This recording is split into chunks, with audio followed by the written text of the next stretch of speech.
Whatever success I've had has come more from meditation than any other thing, any other influence.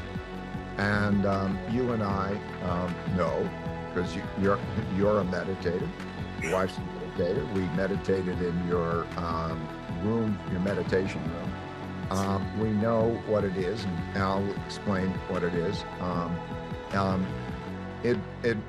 I'll first explain what it gives you, and then I'll explain how it gives it to you. It gives you an equanimity, a ability to almost rise above yourself and to see things in this thoughtful way, almost like a ninja in a ninja movie. As things are coming at them, everything sort of seems slower, and you approach it and you can deal with it in that way. And it gives you a greater level of creativity. And it does that by connecting your subconscious to your conscious. It achieves that by repeating a mantra. So here's how it works. There's a sound that doesn't have a meaning. It's a sound. We could, for example, it could be something like Om. And mentally, you repeat that over and over again. You close your eyes, you get in a comfortable position, and you repeat that. And you'll find that your mind will go to that, but then it'll go to thoughts, and you just say, oh, it's in thoughts, and you go back to Om, and you get to practice it. And after a while, you'll sort of stay in that meditation, that mantra. And then when you're in that mantra, it will then disappear. And then you go into a transcendent state. In other words, you transcend and you're going basically into your subconscious. And you're in your subconscious. And your subconscious is really what controls you more than your conscious. You know, it's just, you're just not conscious of it. Because when you're conscious, you think, oh, well, what do I want to do? And so on. But your subconscious has such an influence of the things you learned in your earlier years or your genetics or something, and they're not aware from you. And when you go down into that, you get relief, but you also help to make the connection between your subconscious and your conscious. And so when they're aligned, you're aligning your emotional decisions with your intellectual decisions. So I find it's an instinctual thing for me to do. What do I feel emotionally? What do I feel? What do I think about that intellectually? And then how do I approach that in that calm way? It doesn't diminish your emotions.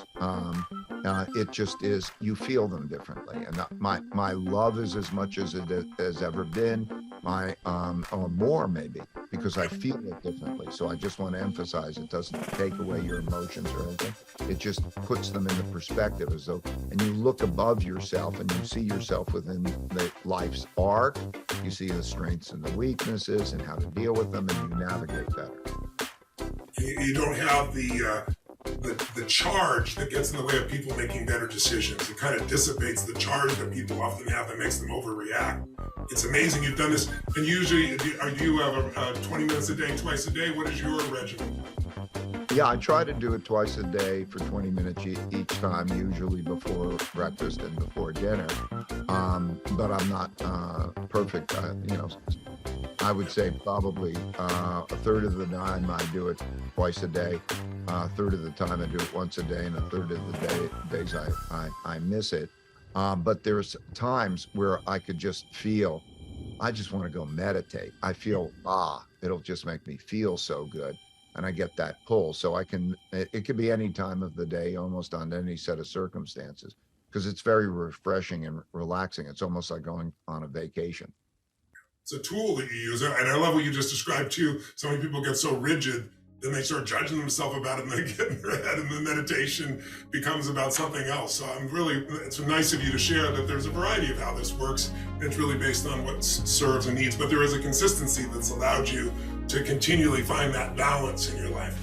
And the last question is, this segment of your life, these last 5 or 10 years, you've given so much. You built your company, you've been so successful, and now you're in this stage where you're really mentoring all of us and giving us insights that are, I'm a big believer. I can learn by other people's experience. I can hopefully, compress decades into days, and that's what you're trying to help us be able to do.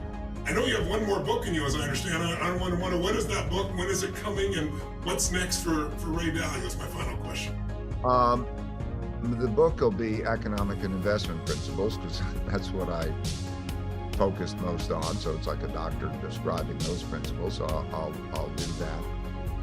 And then after I do that, I really believe that I will have passed along anything that I have as a value, and I'm going to go quiet and go to the things I love and enjoy, but less. I won't be active passing things along. Well, I can't thank you enough for another beautiful conversation. I hope people watching here got the essence of it, that this is a tool that can help them anticipate. And then if they're willing to anticipate, they can have an extraordinary quality of life no matter what the season, winter, spring, or fall.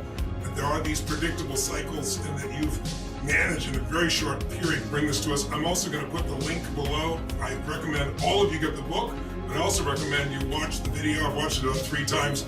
You're wanting economic cycles, I've probably watched 30 times, right? It's just so clear. So if you want more clarity, and I hope you do, and you'll be able to understand in more depth, please go to the link, and please also make sure you pick up the book. Ray, it's a pleasure to always be with you. Thank you so much. And thank you, Tony, because you help so many people in so many ways, and we've had a great simpatico, and it's really a treat to be able to do this with you. So thank you. Thank you. Blessings to you all.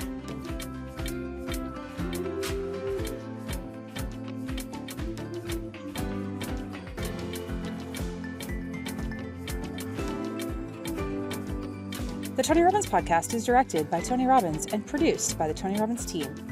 Copyright Robbins Research International.